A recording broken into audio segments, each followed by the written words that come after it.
So really proud of our results for the year.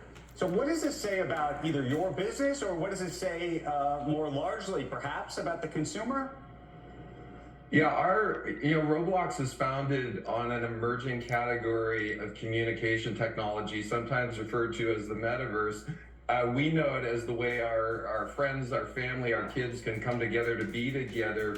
And there's enormous headroom in this category for us. When we reported our Q4 bookings in January bookings were up 21%. Our 17 through 24 segment was up 31% year on year. So for this category, we feel there's enormous headroom because it's really a new way for people to come together. David, for those uninitiated, why do you call it bookings? Somebody the other day said to me, it's not a travel company.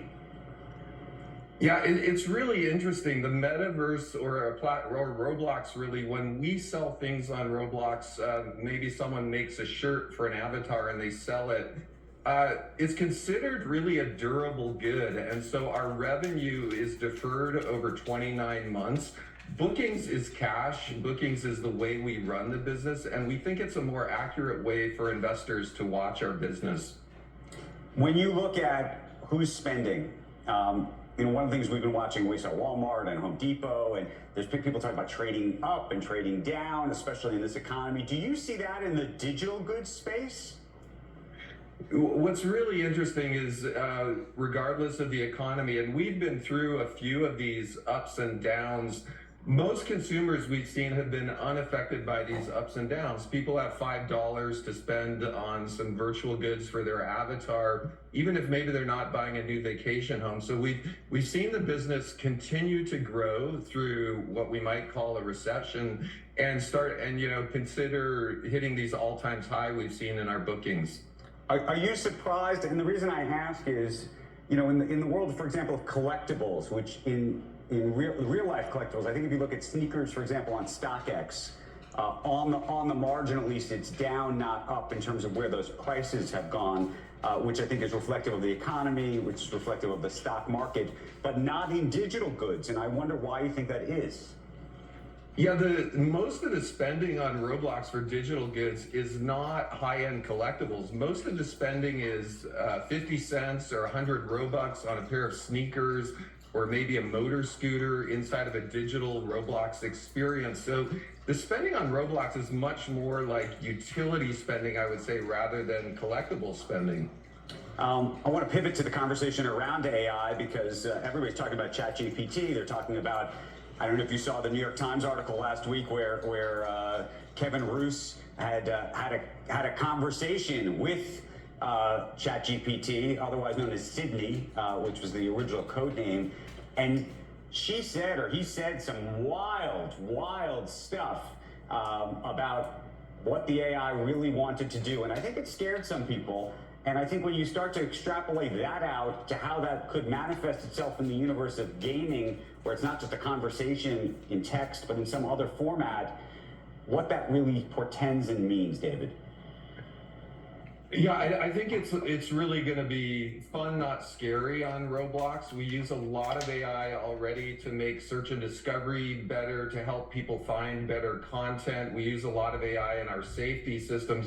But imagine a future where if you and I today in the physical world wanted to make clothing for our avatars, we would have to get a sewing machine and go buy fabric and really be one of the great contestants on Project Runway. And in the digital world, traditionally, we'd use a 3D modeling program. What AI is going to bring us is you and I are, for example, going to make clothing for our avatars by talking about it. If I want to make a black ball gown and I want it to be frilly around the shoulders and I want the fabric to change color, we're literally going to have a magic wand at our disposal to help us create.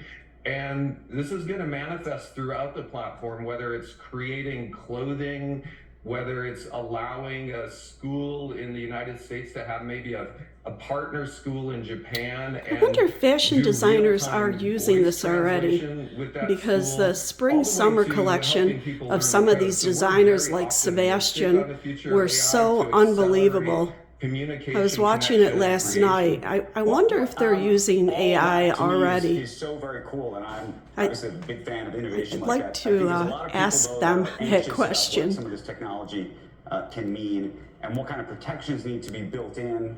I don't know what your reaction was, for example, to that ChatGPT Microsoft Bing conversation, but I think some people looked at that and said, you know, Microsoft needs to do better in terms of how that process works. Yeah. You know, in general, the way we think about AI in the future is it's generative. There's examples where the AI actually generates speech.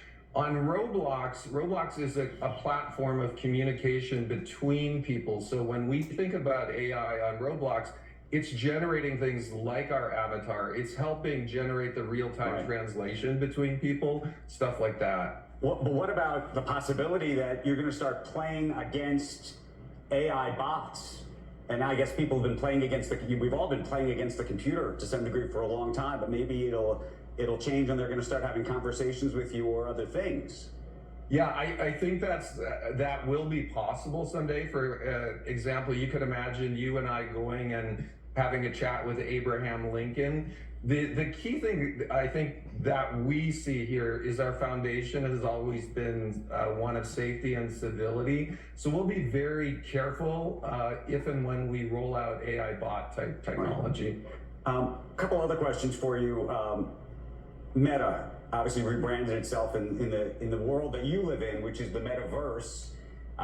Where do you think that the whole goggle, I mean, we're hearing that Apple is going to come out with something too, how that manifests itself, what that looks like to you, whether you think that represents competition, opportunity? Yeah, we think this category is so big. It's a category of all devices. People on Roblox are on their phones, they're on their computers, they're on gaming consoles, they're on tablets, and goggles will be a complement to that. But I think all of these are devices where people ultimately consume 3D content, interact with their friends. Some will be very immersive, like 3D goggles. Others will be very spontaneous, like the phone. I think they'll all sit side by side with each other in the future. And then two other real quickies. Activision and this Microsoft deal. How do you feel about that? I mean, does the government call you? Does DOJ call you and say, hey, what do you think? We're a platform where millions of developers are creating immersive content, and these developers are creating such a wide range of creative experiences. We're less of a gaming studio, so that's almost for us a different category. Right now we're not, you know, I don't really have a comment on that just because we're doing something so different. And then a final one for you. We were talking with Vice President Pence just at the table, literally within the last half hour. And of course, the topic of Russia, Ukraine came up. And one of the things I wanted to ask you is Roblox is one of the few sort of multinational companies that is still doing business in Russia. And I think some people say, why? So I thought I'd ask you why. Yeah, our vision, our mission is really bringing people together around the world to have civil and optimistic communication, and our vision hasn't changed. And I assume you've gotten pushback from people who say, you know, we've gotten out, we're trying to get out of Russia to either both make a statement or because we are unhappy with what's happening in that country. Are you happy about what's happening in that country? You know, our vision is to bring people together, to help people discuss things with civility and optimism, and that's really universal around the world. David, we appreciate you joining us. It is a longer conversation. We hope to see you in person or maybe in the metaverse, or maybe we'll see you online. Thank you so very much. Okay, thank you so much. Great to see you. Thanks. Coming up on